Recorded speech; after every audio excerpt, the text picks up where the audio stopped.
안녕하세요 여러분, 성공합시다. 드디어 우리가 로마서의 마지막 부분에 왔는데요. 로마서가 여러분에게는 어떤 의미로 다가왔는지 너무 궁금하네요. 오늘은 마무리를 하면서 로마서가 나에게는 어떤 의미인지, 바울도 마이 가스펠, 내가 전한 복음이라고 얘기하고 있거든요. 나에게 나의 가스펠은 뭔지 한번 정리하는 시간이 되면 좋겠어요. 17절, 형제들아 내가 너희를 권하노니 너희가 배운 교훈을 거슬러 분쟁을 일으키거나 거치게 하는 자들을 살피고 그들에게서 떠나라. 이 같은 자들은 우리 주 그리스도를 섬기지 아니하고 다만 자기들의 배만 섬기나니 교활한 말과 아첨하는 말로 순진한 자들의 마음을 미혹하느니라. 복음을 거슬러서 분열을 일으키고 올무를 놓는 사람들을 피하라고 말하고 있어요. 그 이유는요, 이들은 아무리 그리스도를 섬기고 위하는 것 같지만 결국은 자기 배를 섬기기 때문이에요. 여기서 자기 배를 섬긴다는 거는 복음을 이용해서 자기 이익을 취한다는 이야기죠.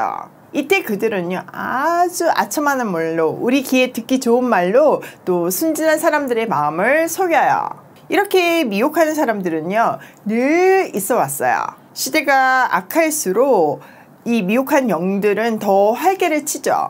요즘같이 SNS가 굉장히 발달한 시대에는 사실 훨씬 더 넘어지기가 쉬워요. 분별하지 못하면요, 얼마든지 그들의 유혹과 속임수에 넘어갈 수 있어요. 그들은 복음이라는 이름으로 아주 교묘하고 비슷하게 다른 복음을 전하고 있어요. 그러면 그 다른 복음을 분별하기 위해서 우리는 뭘 해야 할까요? 네, 맞아요. 복음을 정확하게 알아야 해요. 여러분, 우리가 수학 문제를 풀 때 응용 문제는 뭐 수천 가지로 만들 수가 있잖아요. 근데 그 모든 문제를 풀려면 원리를, 공식을 정확하게 알면 문제를 풀 수 있듯이 우리가 복음을 명확하게 알 때, 선명하게 알 때 그 다양한 케이스에 적용을 할 수 있고 또 분별할 수 있어요.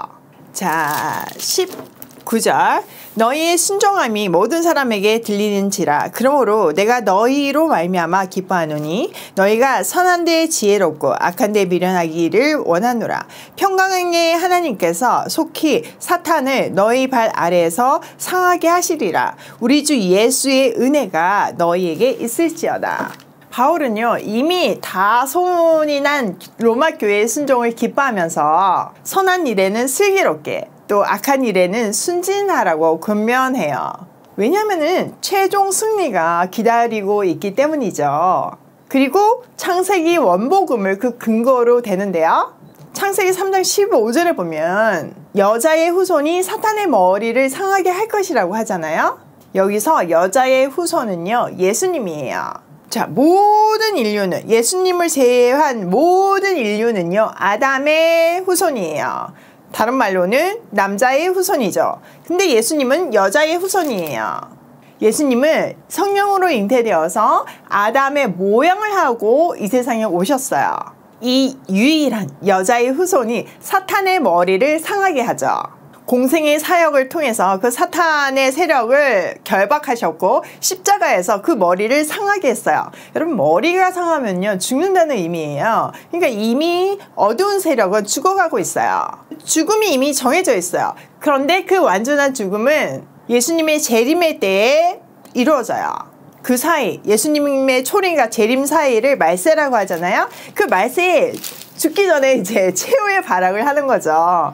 여러분, 발악이 심해졌다는 것은 그날 재림의 날이 가까워졌다는 의미예요. 그러니까 죽기 전에 발악하는 것을 보고 우리가 두려워하면 안 돼요. 아, 이제 죽기 전에 발악하는구나. 지금 그거를 이길 수 있어야 된다는 거죠. 최후 승리의 약속을 붙들고 인내하고 버티는 것이 성도의 삶이에요. 바울은요, 그 모든 것을 넉넉히 이길 수 있는 하나님의 은혜가 로마 교회에 있기를 기도해요. 자, 21절, 나의 동역자 디모데와 나의 친척 누기오와 야손과 소시바드가 너희에게 문안하느니라. 이 편지를 기록하는 나 더디오도 주 안에서 너희에게 문안하노라. 나와 온 교회를 돌봐주는 가이오도 너희에게 문안하고 이성의 잘못한 에라스도와 형제 구아도도 너희에게 문안하느니라. 지금 사도 바울과 함께 있는 동역자들을 얘기하죠. 그들이 지금 로마 교회에 문안한다 이렇게 얘기하고 있어요. 자, 마지막 송령을 하는데요. 25절. 나의 복음과 예수 그리스도를 전파함은 영세 전부터 감추어졌다가 이제는 나타내신 바 되었으며 영원하신 하나님의 명을 따라 선지자들의 글로 말미암아 모든 민족이 믿어 순종하게 하시려고 알게 하신 바 그 신비의 계시를 따라 된 것이니 이 복음은 너희를 능히 경고하게 하실 지혜로우신 하나님께 예수 그리스도로 말미암아 영광이 세세 무궁하도록 있을지어다. 아멘. 자, 바울은요, 나의 복음이라고 되어 있지만 세 번역에 보면 내가 전하는 복음이라고 되어 있어요. 또 이것은 마이 가스펠이라는 단어예요. 이 마이 가스펠, 복음은요, 예수 그리스도예요. 바울은요, 이 복음 자체의 능력이 있어서 그들을 능히 든든하게 세워줄 것이라고 말해요. 감추어졌던 비밀이 예언자들의 글로 공개되었어요. 이 비밀은 뭔가요? 네, 맞아요. 예수 그리스도예요. 골로새서 2장 2절에 보면 그리스도는 하나님의 비밀이라고 말해요. 그 안에 모든 지혜와 지식의 보화가 감추어져 있대요. 이제 이 복음은요, 이방인들에게까지 전해졌고 그들도 그것을 믿고 순종하고 있어요. 그리고 시간이 지나서 우리에게까지 이 복음이 전해졌죠. 이제는 예수가 그리스도임을 믿는 모든 사람에게 하나님께 나아갈 수 있는 새롭고 산 길이 열렸어요. 우리는 원래 하나님하고 연결되어 있었잖아요.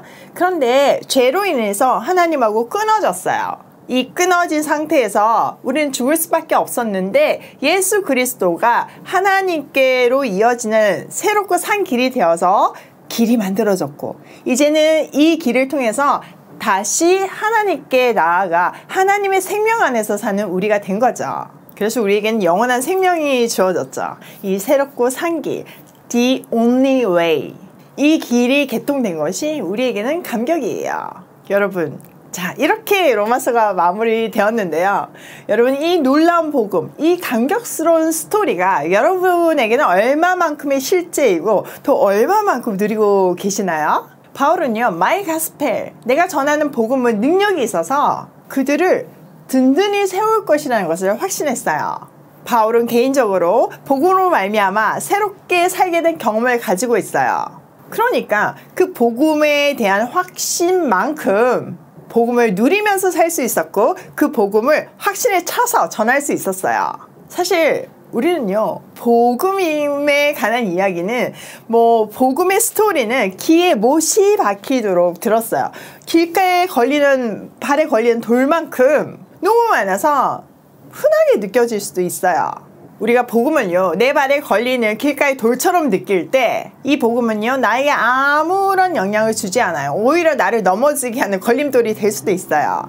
마이 가스펠, 바울처럼 여러분이 경험하고 확신한 복음을 힘있게 전하게 되길 바래요. 그 복음 안에서 복음을 충만하게 누리는 이 땅에서 천국을 사는 천국 시민인 오이 패밀리가 되길 소원해요. 이번 로마서 공부를 통해서 여러분에게는 어떤 은혜가 있었고 또 어떤 삶의 변화가 있었나요? 여러분에게 은혜가 임했다면, 이 로마서를 통해서 복음을 깨달았다면 반드시 여러분의 삶의 변화가 있어야 해요. 은혜는 받았는데 내 삶의 변화가 없다, 이거는 아닐 수 있어요. 문제가 있는 깨달음인 거죠. 그냥 지식적인 깨달음인 거죠. 저에게는요, 양자됨의 큰 감격이 무엇인지를 깨닫는 시간이었어요. 제가 보육원 사역을 하다 보니까 양자됨의 축복이 얼마나 큰지, 그 의미가 무엇인지를 살갑게 느껴지더라고요.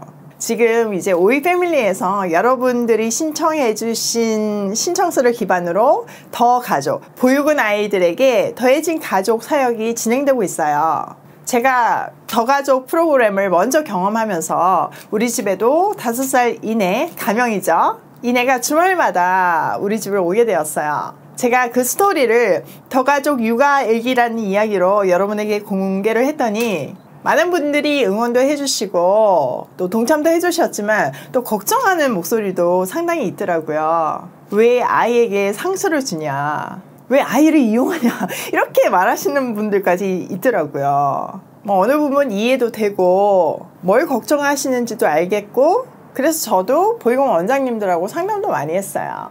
이미 그런 어떤 사례들이 많으니까요. 분명 아이들이 힘든 가정을 통과하게 돼요. 아이마다 성향에 따라서 또 심하게 겪을 수도 있고 그냥 가볍게 지나갈 수도 있어요. 그런데 그 걱정 이전에 지금 현재 보육원 상황을 좀 아셔야 돼요. 요즘의 보육원은요, 그 개념이 예전하고 좀 달라요. 6.25 전쟁 이후에 정말 많은 전쟁 고아들이 있었죠. 그때 선교사님들이 세운 것들이 지금 현재의 보육원이에요. 최근에 생긴 보육원은 거의 없어요. 그때는 진짜 고아들이 많았어요. 부모가 없는 전쟁 고아들이요. 근데 요즘은요, 그 부모가 정말 없는 경우보다는요, 학대나 폭행, 장애 등으로 인해서 맡겨진 아이들도 있고요. 부모가 있지만 키울 수 없는 상황에서 맡겨진 아이들도 있어요. 부모가 있는 아이들과 없는 아이들의 비율이 원에 따라서는 좀 다르지만 거의 반반? 좀 작게 잡아도 6대4 정도 된다고 보시면 돼요. 또 보육원의 특이한 상황은요, 남자아이들이 많다는 거예요. 미혼모에 의해서 태어나서 나자마자부터 버려진 아이들은, 특히 그 중에서 여자아이들은요, 거의 대부분 1살 미만에 입양이 돼요. 지금 아이가 부족해서 입양이 안 될 정도로 입양 확률이 굉장히 높아요. 그런데 남자아이인 경우에는 거의 입양되지 않고요. 여자아이 중에서도 몸에 장애가 있거나 또 혼혈이거나 또 법적으로 입양할 수 없는 경우에만 보육원에 남아있다고 보시면 돼요. 예를 들어서 미혼모 엄마가 아이를 어쩔 수 없이 버리면서 쪽지에 내가 너를 찾으러 올게 이렇게 그냥 쓸 수 있잖아요. 그러면 그 아이는 그 쪽지 때문에 입양을 가지 못해요, 법적으로. 그렇다고 그 아이들을 다시 오겠다는 그 부모가 찾아오지도 않거든요. 이렇게 법적으로 아예 못 가는 아이들이 있어요. 이런저런 사연으로 지금 보육원에 있는 아이들은요, 생각보다 더 가족처럼 외박을 하는 케이스가 꽤 있어요. 부모가 있으니까 주말마다 방문을 하기도 하고 또 친척들이 방문을 해주기도 하고, 그러니까 가족 체험이라는 어떤 프로그램 외에도 그런 방문이 있는 거죠. 그러니까 아예 그런 가족이 없는 아이들에게 우리는 가족 체험을 통해서 그 방문의 기회를 준다고 보시면 돼요. 우리는 그 가족 체험이라는 프로그램을 더 가족이라는 이름으로 부르고 있고요. 제가 보호 종료 청년들을 만나보면요, 이 아이들이 꾸준한 사랑을 받고 자라지 못했기 때문에 마음을 열지 않아요. 여러분, 보육원 아이들이 그 보육 교사들, 선생님들을 엄마라고 부르거든요. 근데 그 엄마의 개념이요, 우리가 생각하는 엄마하고는 완전히 달라요. 근무 시간이라는 게 있잖아요. 그러니까 하루에 적어도 2번 엄마가 바뀌는 거고, 몇 년에 한 번, 짧게는 몇 달에 한 번 그 엄마가 바뀌어요. 그래서 이 아이들은요, 인생을 살면서 수십 명의 엄마를 경험할 수밖에 없고 또 수십 명의 자원봉사들을 경험할 수밖에 없어요. 그것이 떠남과 버려짐의 상처를 견고하게 만들어요. 마음을 열었는데 계속 떠나니까 이제 더 이상 그게 아파서 마음을 열지 않는 상태가 되는 거죠. 이내도 사실 우리 집에 오기 전에 다른 집에 이제 가족 체험 겸 가려고 몇 번을 노력을 했는데 얘가 안 가려고 해서 못 갔대요. 근데 우리 집에는 처음부터 와서 잘 지내는 거 보고 굉장히 놀라시더라고요. 이번 주에 이제 저희 집에서 잘 지내고 일요일 저녁에 보육원으로 돌아가는데 이모집이 너무 좋아서 집에 가기가 싫대요. 그래서 제가 이제 집에 가가지고 월화수목금 유치원 잘 다니다가 주말에 이모랑 또 다시 보자 그랬더니 금세 오케이 하고 가더라고요. 시간이 지나면서 그게 또 더 힘들어질 수도 있겠죠. 제가 가면서 물었어요. 넌 집에서 뭐하고 놀아? 그랬더니 장난감하고 친구들하고 논대요.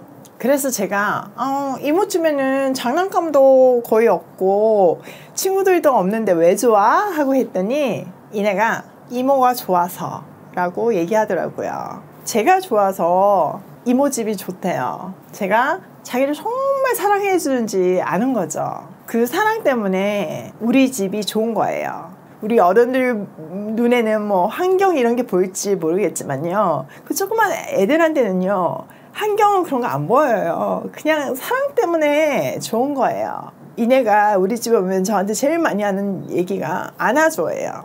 뭐 사줘, 뭐 먹고 싶어 이런 얘기보다 그냥 안아줘예요. 마음껏 안아주고 품어주는 제품이 아이에게는 장난감보다 좋은 거예요. 누군가에게 이런 정말 사랑이 평생 한 달에 한 번이라도 1년에 한 번이라도 꾸준히 주어진다면 과연 이 일이 이 아이에게 상처가 될까요? 잠시 혼란에 있을 수는 있어요. 헤어짐의 아픔이 생길 수도 있어요.